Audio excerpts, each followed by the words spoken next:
This was not the only article that sought to safeguard Amber's victim status, this is just the first one that came up in a search. A more detailed search revealed more articles on the same topic with the same exact arguments. Martha Gill, writing for the same Guardian, argued, quote, "For these reasons, #MeToo struck many men, and women, as deeply unfair.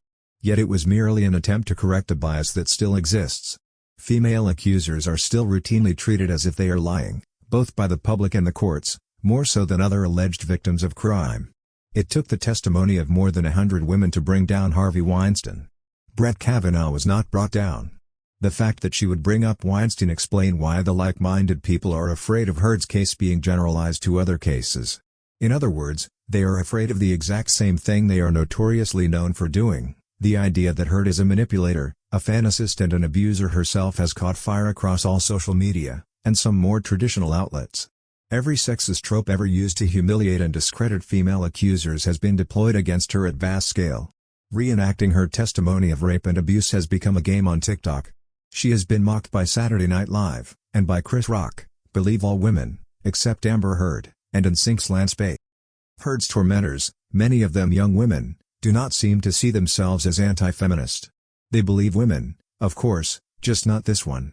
Well, one would think that this is desirable so that actual victims of violence still get a voice and still get justice despite someone trying to write on their misfortune, but no. It is either we are believing all women or we are not. There's no gray area, there's no room for negotiations.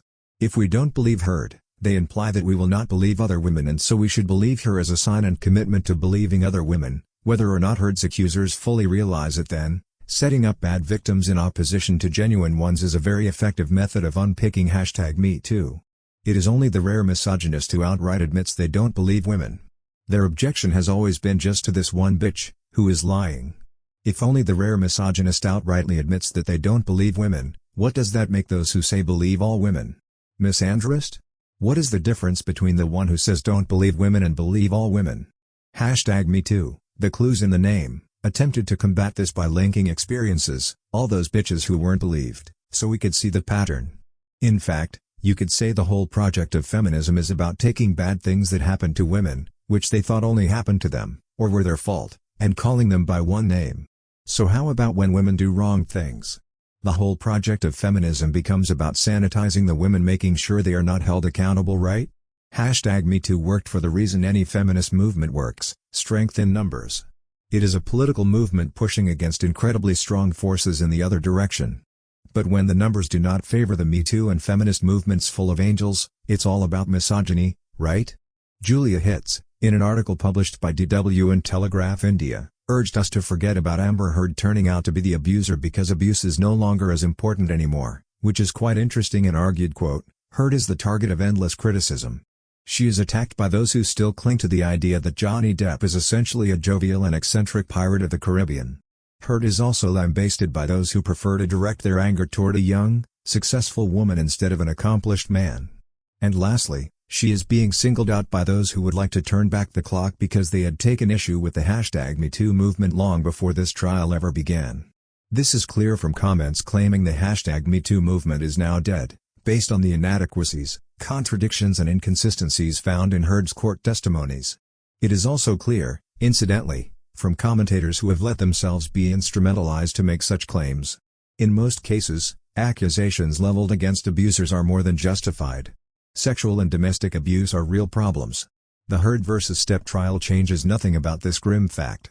The accusations against Heard were not justified, right? The sheer irony.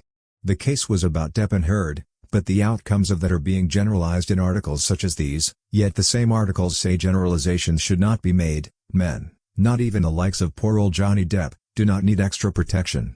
That's because our patriarchal society already protects and privileges them.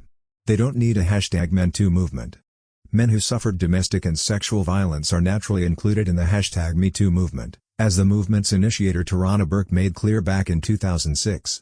So Heard, fully aware of the patriarchal society that already protects and privileges men, told Johnny to tell the world that he, a man, is a victim of domestic violence and see if the world will believe or side with him.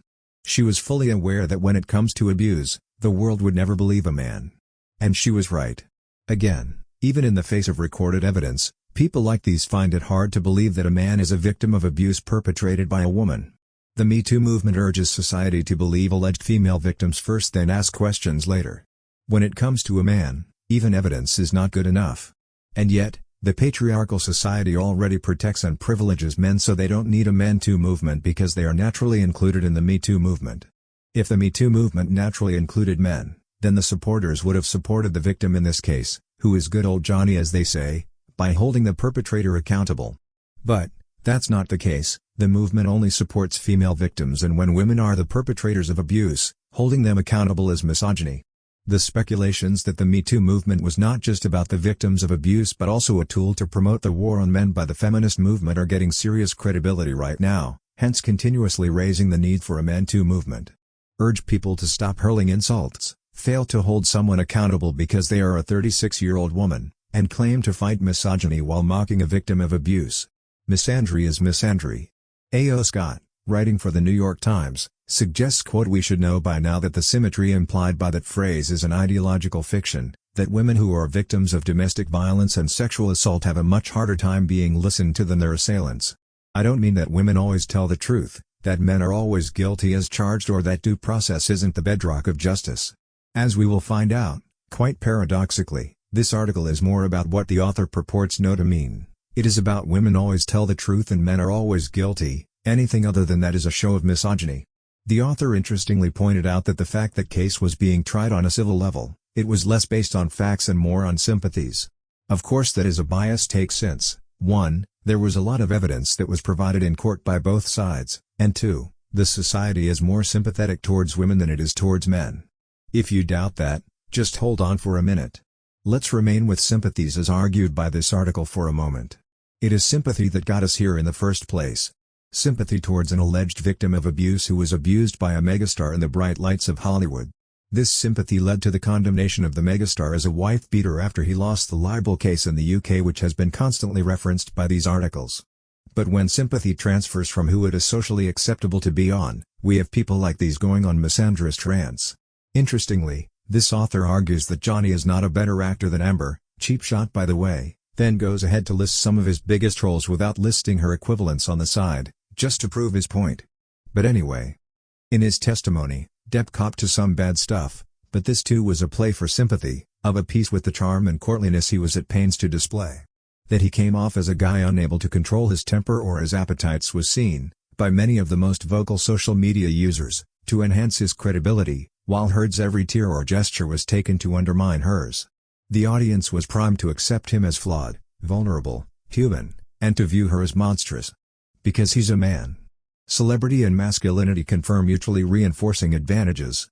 Famous men, athletes, actors, musicians, politicians, get to be that way partly because they represent what other men aspire to be.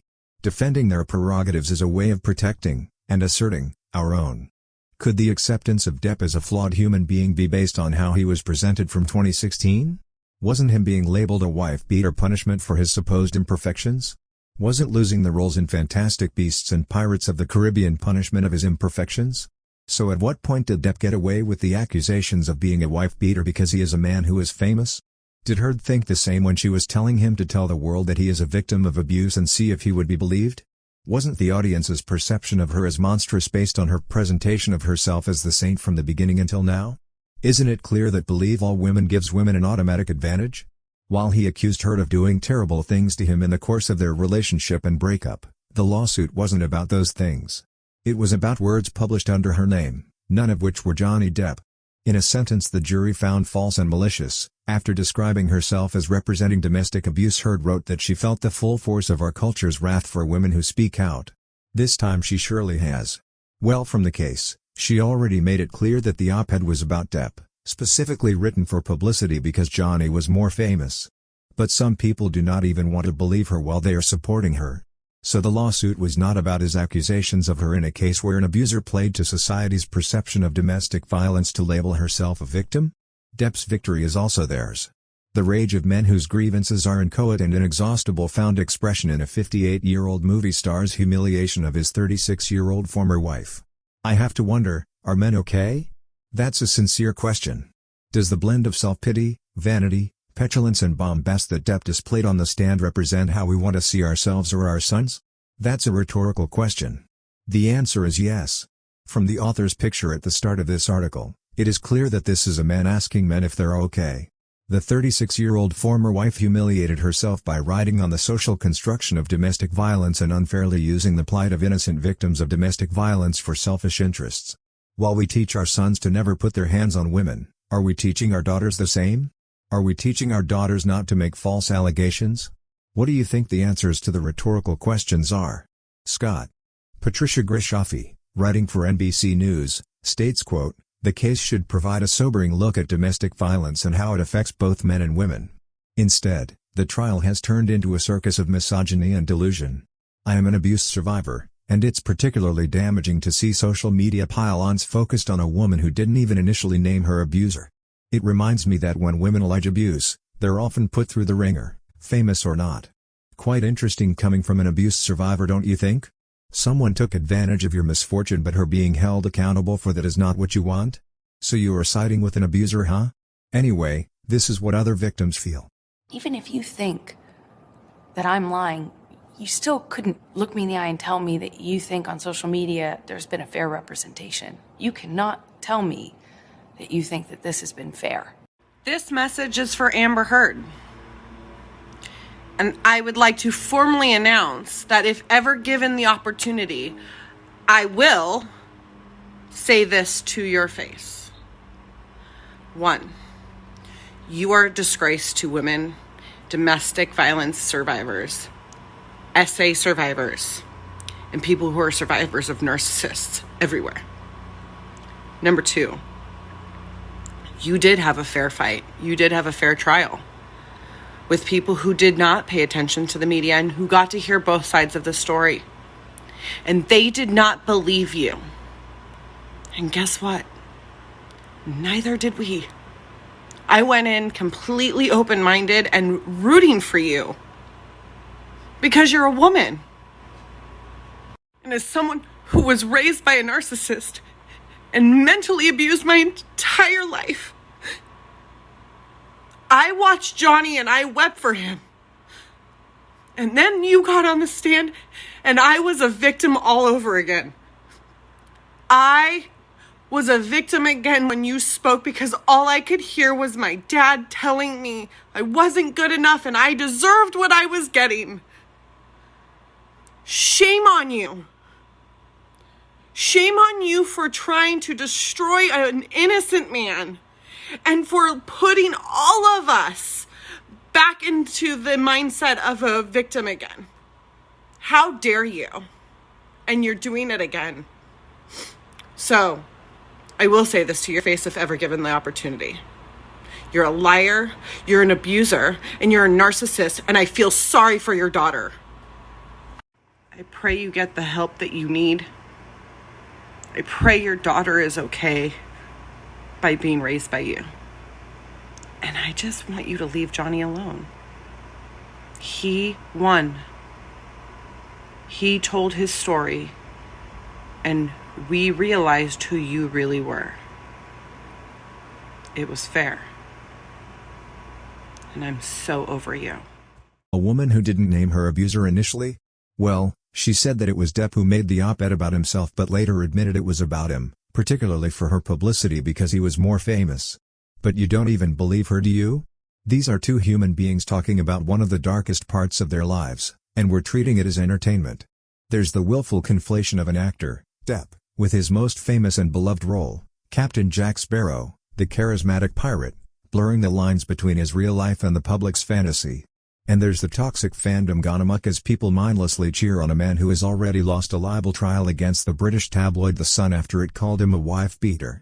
Well, someone didn't think their life was private enough to keep it private, didn't they? Now she has lost a case in which she claimed to be abused and speaking the truth to power, but we are not willing to see our good old victim as the abuser, are we? Let's keep going back to the Sun case in the UK to push an agenda. The memes are grotesque. They show us that celebrity culture blinds us and enables toxic behavior, from online bullying of anyone who questions Depp to uncritical fan worship. And those reactions indicate that women are still unfairly burdened with proving they were abused. At the same time, they also must prove they were perfect victims. Burden, huh? How much of a burden was it to Heard to prove that Depp is quote, a wife beater, in the UK? If women are unfairly burdened with proving they were abused, how about men who are not even believed in the presence of evidence when you see articles like these?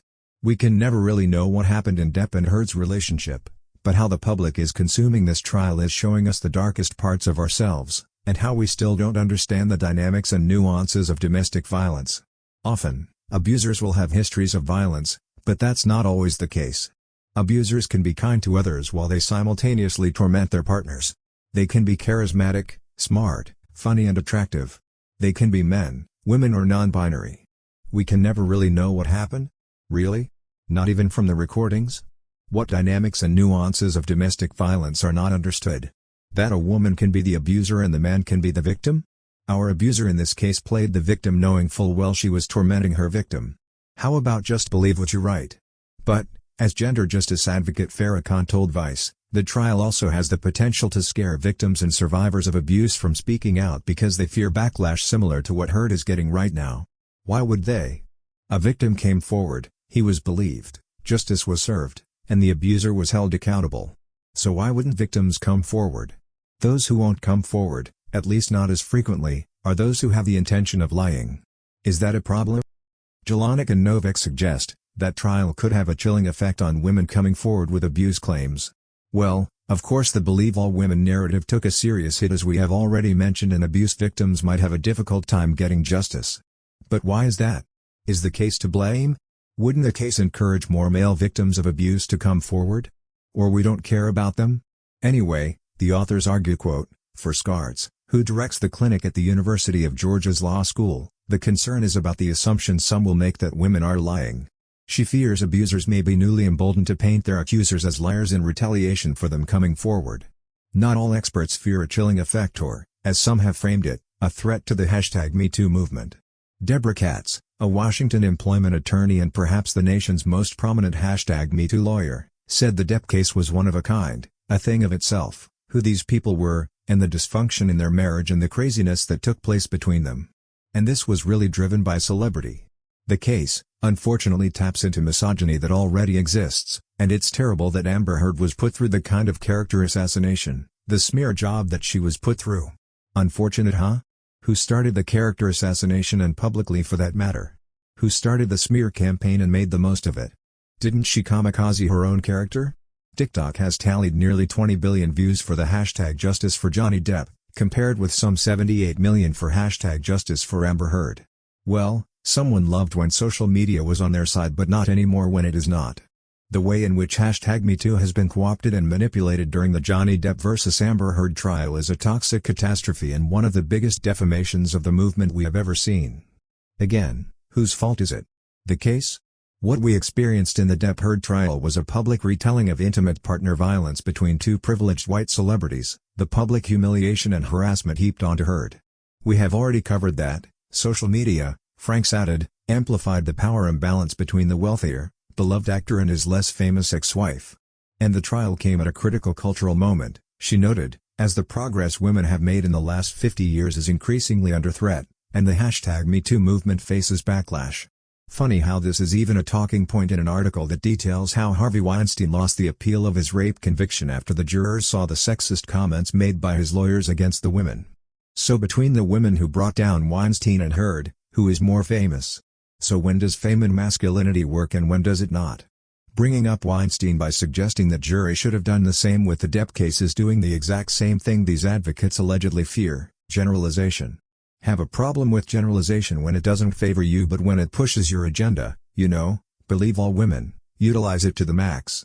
Well done, advocates, well done. During the 6-week trial, the national organization RAIN, which combats sexual violence, noted a striking increase in calls to its hotline. It says it provided help to 28% more people in May 2022 than in May 2021, a spike it attributes to news coverage. Again, doing the exact same thing they are complaining about. These advocates though. If you want to pick that route, could the calls to the hotline be of false allegations? And a woman who feels aggrieved, should have an opportunity, to have her day in court. Her case will be judged on the facts of that case, not on Johnny Depp's case, not on any other case, but on her case. Which makes complete sense. But Kate Mann, writing for The Nation, is absolutely interesting. How do we tend to believe him when Depp was already living with the label of a wife-beater after the libel case in the UK? Did all this start with this defamation case? The author goes on to quote Depp's text, "She's begging for total global humiliation. She's gonna get it. I have no mercy, no fear, and not an ounce of emotion or what I once thought was love for this gold-digging, low-level, dime-a-dozen, mushy, pointless dangling overused flappy fish market. I'm so fucking happy she wants to fight this out. She will hit the wall hard." Of course that happened. On social media, people have overwhelmingly sided with Depp. Instagram, Twitter, and TikTok remain filled with misogynistic hatred, contempt, and disgust toward this woman.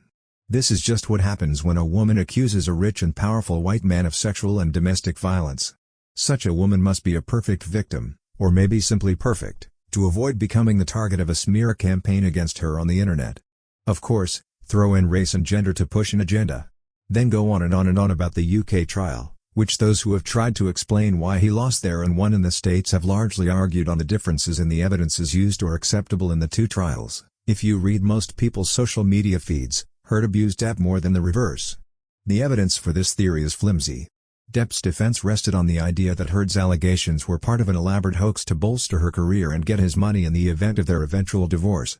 But given that rather few women have gotten a career boost from accusing a powerful man of violence and that Heard would had to have started planning this before they were even married, Depp's account strains credulity.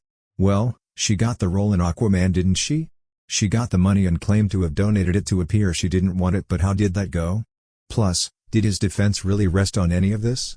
Did he even need to have a defense with the recordings provided in the case which detailed the Australia incident brought up in this article? As does the idea that Heard was looking for a payday, since, A, the money she received in the divorce settlement was not contingent on her abuse claims, and, B, she pledged to donate the $7 million she was awarded to charity. A great many of the accusations against her from the online popcorn gallery hinge on the unsurprising fact that she was making her donations to the ACLU in installments, and paused the payments when Depp sued her in the US, tying up her money. She did this with full transparency, as the ACLU has testified. Well, as it was established in the case, she had received all the money from the case well before she was sued. She also made sure, through the divorce settlement, that if Depp would pay the money directly to the organizations she had specified, he wouldn't do it in installments but in full and should not be drawn out over many years. Stop him from paying in installments for her to do exactly that? Justifiable? Okay, no one, including me, is claiming that Heard behaved perfectly throughout this ordeal. As their relationship devolved, she allegedly yelled and threw things at Depp. She shoved and struck him, in defense of herself and others, in her account. And also in her account, she started physical fights. She also ridiculed him when he spoke of coming forward about this later.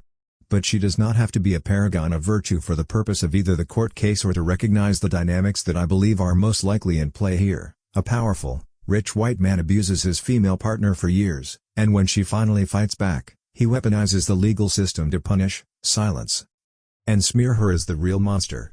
So her ridiculing him about coming forward knowing full well how domestic violence is socially constructed, and playing into that, is not a problem? The white woman abusing the legal system is not a problem? Who is the real monster? Go ahead, bring up different cases for the purposes of generalizations to push your agenda, then turn around and complain about the fear of this case being generalized to other instances of violence involving women. Classic. In a patriarchal and often grimly misogynistic world, we are socialized to care about men more than women, boys more than girls, and to side with the former over the latter, at least all else being equal in terms of other social factors like race, class, disability, and so on. In a he said she said scenario, we tend to believe him, regardless of our own gender. And even if the evidence points to his hurting her, even if he admits it, we'll often care more about the loss of his reputation than the damage to her body, her psyche, her person. Or, as Heard herself put it in her op-ed, we can imagine a powerful man as a ship, like the Titanic. That ship is a huge enterprise. When it strikes an iceberg, there are a lot of people on board desperate to patch up holes.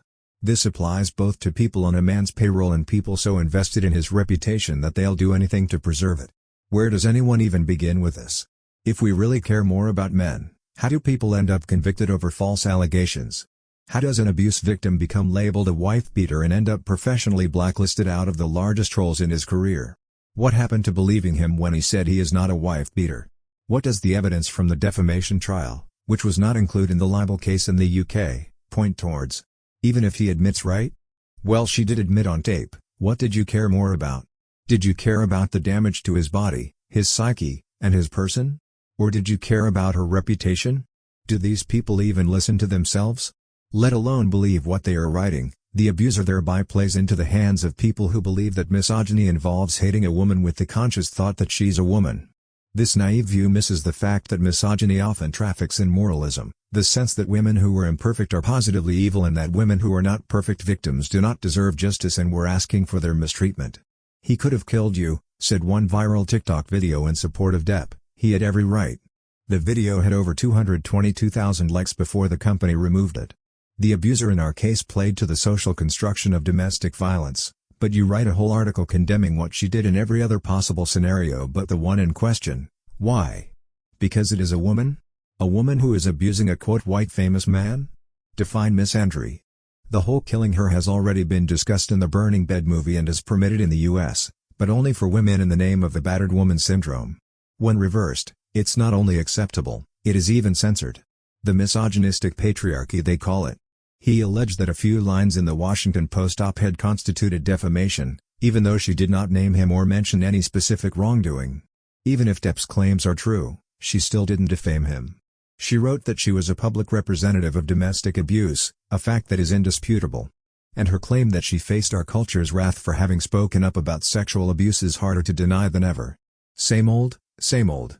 Here's Anya Zolejowski for Vice with the same script, quote, "It's a situation that undermines how abuse really plays out," said Farah Khan, a gender justice advocate. It also, Khan told Vice News, has the potential to scare victims and survivors of abuse from speaking out because they fear backlash similar to what Heard is getting right now. Of course, how abuse really plays out in this case refers to the social presentation of abuse, the woman who is always innocent and the man who is always the abuser. Any other scenario is very, I repeat, very scary to victims. Quite the interesting take. Plus, before what is happening to Heard right now happened, she had the support of the entire internet. Matter of fact, she even appreciated that support. She became even more popular. She was the face of domestic violence. So, someone, a woman, of course, might come forth with allegations of being a victim, be able to portray herself as the victim because she hasn't suffered any trauma, and milk the situation dry. Part of what I think is not being talked about enough is the fact that malicious women could still look at this scenario and, just like Heard, intentionally set out to ruin someone's life because they know there are people like these out there willing to take their side no matter what, just because they're women. There are people willing to believe all women and fight tooth and nail to ensure it stays that way. By the time the truth comes out, the damage is already done. We need to talk about the fact that people are quicker to say she's a liar and he is a victim than they are to believe women, Khan said. People are relishing her demise. Back to the opening remarks, all these articles are about keeping believe all women alive because she really scaled it back a mile. But blame the fact that actual victims of violence might have a difficult time coming forward, not applicable to male victims by the way, on everything else, from the case, to social media, to the patriarchy, to the stars, the sun, the weather, and Santa Claus, but our good old victim. I've never seen a cosmetics company talk about domestic violence and talk about it in this way, Khan said. The one time they are, it's behind a man who is very powerful, older, and well established in his career. And in the same breath, deny she wrote the op-ed about him, which she confirmed was about countering his fame. Heard was in her 20s when she met Depp, 58, a significantly older, and successful, man in Hollywood. Very important to explain why they got together. But their innate power imbalance hasn't widely resonated. Depp fans instead have held up the actor as proof that men, too, can be victims of abuse. But experts concerned with the hateful social media reactions targeting Heard aren't denying that men can be victims. The need to keep the narrative that only women can be victims is founded on believe all women. If men can also be victims, why is it so hard to focus on the male victim in this case? So what are these experts saying then, if not believe all women? It certainly seems like a double standard, where Depp gets a free pass even after his history of threatening text messages surfaced in court. "I will F her burnt corpse afterwards to make sure she's dead," for example. The fact that he felt comfortable saying this on text, what was he saying to her face? Khan said. Of course, anything to hold on. We have this idea that the victims will never retaliate, Khan said. They'll take the blows and will never say anything back. You're expected to document the blows, but not in a way that makes it look like you were misleading anyone. You're expected to take the blows and not fight back, but protect yourself enough so you can report it. The ideal victim also tends to be a white, cis, heterosexual woman who has only been with her husband, Khan added. A dutiful wife. Well, the victim in our case took blows and did not fight back, documented the blows, but still you're saying he is misleading everyone. How about just believe what you're writing for goodness sake? Jill Filipovic, writing for CNN, argues Depp's superfans are smearing the woman who accused him of wrongdoing. The Depp fandom includes some very loud men's rights activists, who claim that women are often the abusers in relationships, as well as seemingly average citizens who have become self-styled experts on everything from domestic abuse to body language to personality disorders. Feminists being self-styled experts on equality, the so-called patriarchy, and the owners or presenters of victimhood isn't that much of a problem, is it? Well, those loud men's rights activists are actually very factual when they say that women are often the abusers in relationships. But, your bigotry can't just allow you to wrap your head around anything that goes against your beliefs. Don't take it from the loud men's rights activists then, take it from your sisters, who are very proud of instigating abuse and always coil back to being victims depending on the context of the discussion. For the record, focusing on the results section, a quarter of all relationships have some violence, with half of this violence being reciprocal. In non-reciprocally violent relationships, women were the perpetrators in more than 70% of the cases. Reciprocity was associated with more frequent violence among women but not men. Regarding injury, men were more likely to inflict injury than were women for obvious reasons, and reciprocal intimate partner violence was associated with greater injury than was non-reciprocal intimate partner violence regardless of the gender of the perpetrator. So women are the primary instigators of violence, and they are more likely to suffer injuries. So they perpetuate the violence, but in most cases, men do not retaliate, but when they do retaliate, guess who calls themselves the victim? And the media is more than willing to maintain the perception of women as the victims. Previous reporting and testimony at the trials suggest that Depp struggles with drinking and drug use. Based on Depp's testimony and graphic, violent text messages that he sent about Heard, which were presented at the trial, he also seems to revel in misogynist violent fantasies. He claimed on the stand that the text messages were intended to be humorous. He put it in text and all of a sudden he is a misogynist. Women actually do what he put in text. It is not misandry, but the battered women syndrome. Just wondering what they would say if instead of saying it, he actually did it. The misogyny of fandom has produced toxic results before, and what is a woman, particularly one who may be the victim of emotional or physical abuse, supposed to take away from the vitriol this trial has unleashed?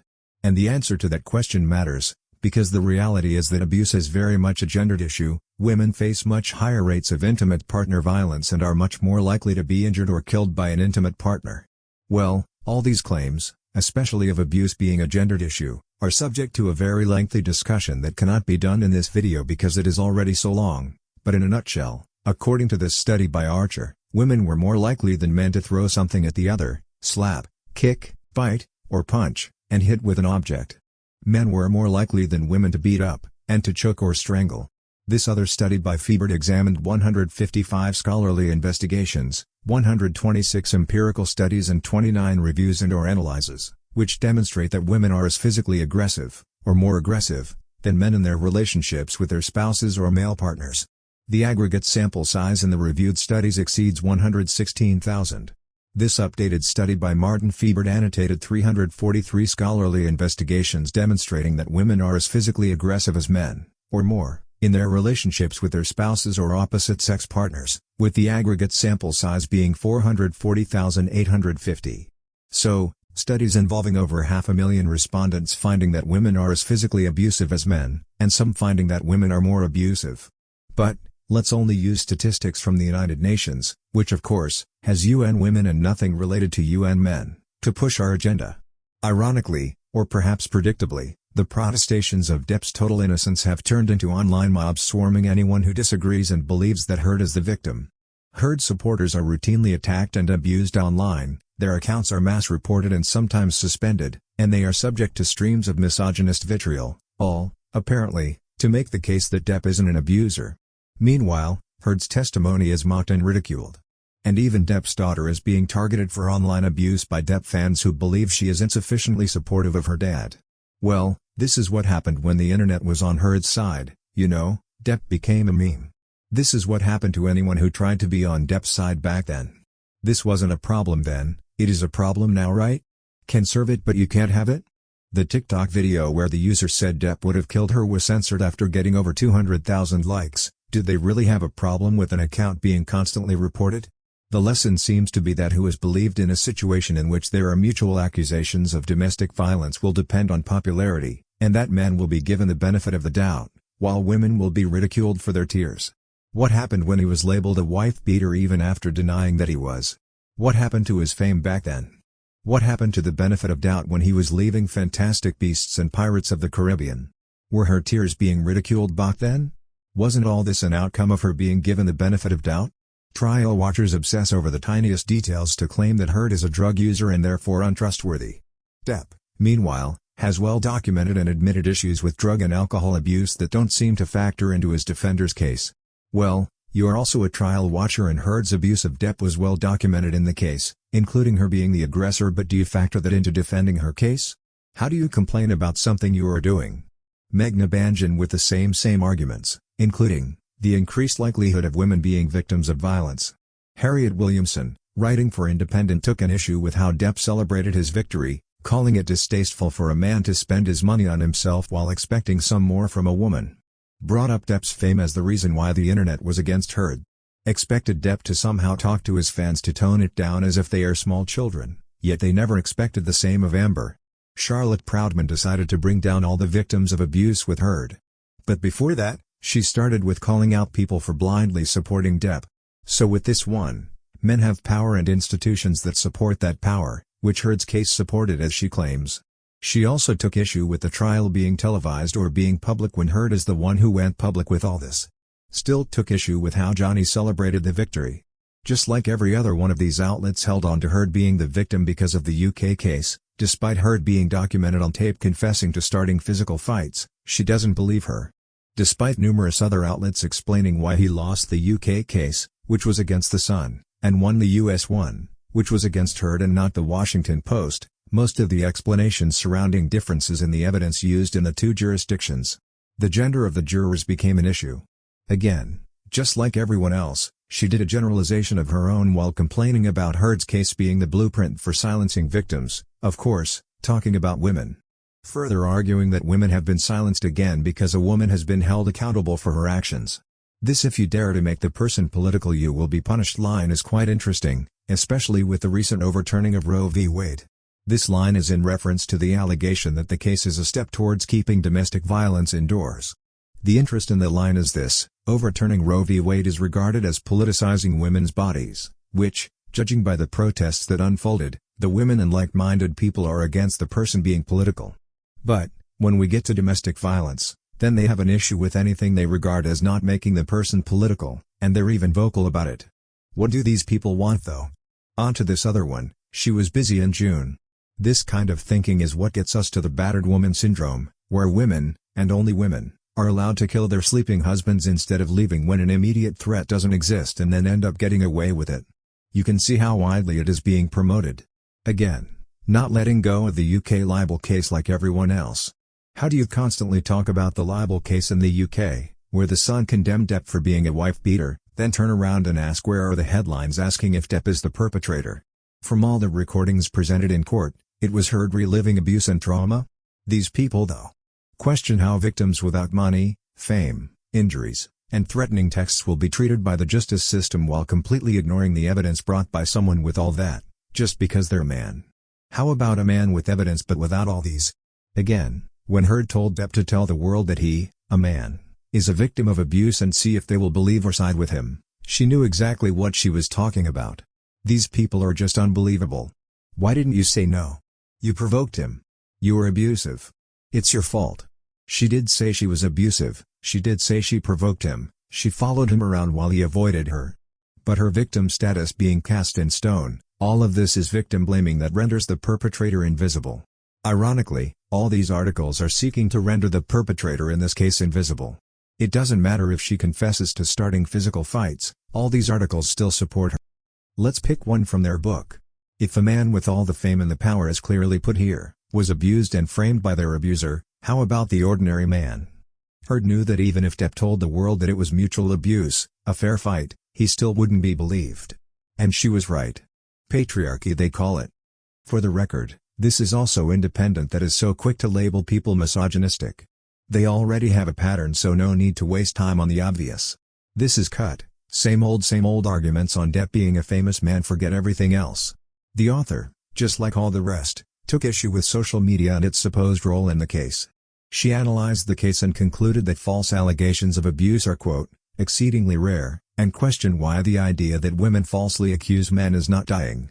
Of course, bring up other cases of Weinstein and Cosby, then have an issue with Heard's case being used as representative of all women. Columbo over here with the Daily Beast decided to remind us what the Me Too movement is all about by reenacting it all over again, and then went ahead and dragged all victims of abuse down. Chung with the Insider documenting the experiences of women who decided to swim against the tide. Pretty much the same thing with Depp's fans who swam against the tide back then, but it wasn't an issue back then. In summary, the article said a wide array of claims from the ruling having a devastating effect on survivors who will be silenced with the knowledge that they cannot speak about violence at men's hands without the worry of a libel suit, to women's speech being less free, to the trial being Depp's extended abuse of Heard, to a whole host of other things. Basically, the articles are a calculated attempt to make sure that the victim spotlight stayed on Heard like it has always been from the start, to the point of claiming that Amber was not heard even after how the divorce went, to the libel case in the UK, to her having her time at the stand in the defamation trial. From these articles, it is safe to conclude that believe all women is the foundation of the Me Too movement. The Me Too movement is not for all victims of abuse, with gender determining who is worthy of the Me Too representation or worthy of the victim status, and some people would rather burn down a whole house because there is a fly inside. These outlets would rather drag all victims of violence down, tie the outcomes of one case to an entire movement, than just hold a single woman accountable. At the very least, Amber was heard when she said that they were both horrible to each other. The problem is this. Heard, from the get-go, presented herself as a saint, a woman who suffered at the hands of a powerful man and was speaking up, and still suffered too. If Heard had said that they were horrible to each other from the start, I doubt Johnny would have lost his roles in Fantastic Beasts and Pirates of the Caribbean. Now Johnny paid the price for being a quote wife beater, and now Heard gets to understand what society does with an abuser. An undeniable fact is that believe all women took a serious hit, and if the Me Too movement is founded on that, well, it wasn't spared. From the Johnny Amber case, we learn 4 things. 1. There's a group of people that has made it their business to make generalizations, all men are rapists and abusers, and the likes. That group now fears that the same could be done to them through the generalization that all women lie and they are all over the place like headless chicken, calling everyone misogynistic for choosing not to believe all women while being completely blind to their misandry by choosing to believe all women. They built a monster that was good as long as it served their interests, but when that monster turns on them, they don't want to kill it but rather, keep it alive and try directing it to the original purpose, the war on men, as it has become evident. If you dig a pit for others, you might fall into it yourself. 2. The terms abuser and victim are gender specific, and there are people who are working round the clock to make sure it stays that way. Any attempts to recognize victims for victims and abusers for abusers is labeled everything from misogyny to limiting women's free speech to the patriarchy. 3. Some people would rather mob the ocean, count the grains of sand at the beach, or manually count the stars in the sky than hold a woman accountable. If it's between holding a woman accountable or hurting actual victims of violence, they pick the latter any day. And finally, there are actual victims of abuse, both men and women, who need support, and taking this Johnny Amber case as a generalization of all the rest is what hurts actual victims of abuse. Basically, these articles, by taking Amber to be a representation of all women, negatively affect the efforts by actual victims of abuse to get justice. The attorney says that she's going to appeal. I don't know what she's going to appeal about. This attorney is talking about the fact that there was evidence admitted that shouldn't have been admitted. Let's hope she made a record for appeal. But one of the things she's complaining about is the social media and how that influenced the jury. Well, every jury is informed that they cannot consider newspapers or what people say or social media in determining what their verdict is going to be. I suspect that she'll appeal. I don't know if she has the money to appeal. But at the same time, if she doesn't have the money, any future wages she gets will be garnished. There's a judgment against her. It's a legitimate judgment. If there is an appeal, it doesn't mean anything. It doesn't necessarily mean if she wins that there'll be a new trial. I think the evidence was overwhelming on the part of Johnny Depp, the plaintiff in this case. She was overwhelmingly seen as a liar and not a credible witness. And in the end, I think that, you know, it's kind of interesting that she says, I don't have money, when she just bought a house. Right. She just insisted on living in 3 penthouses she and her girlfriends that Johnny Depp owns. She was a taker, and we'll see what happens. Good. But what she did, the one thing that she did was she hurt battered women. She hurt the women coming forward. And, you know, she talks about how, you know, that she felt the wrath of society. No, you created a wrath that wasn't there because you tried to ride on the wings of battered women.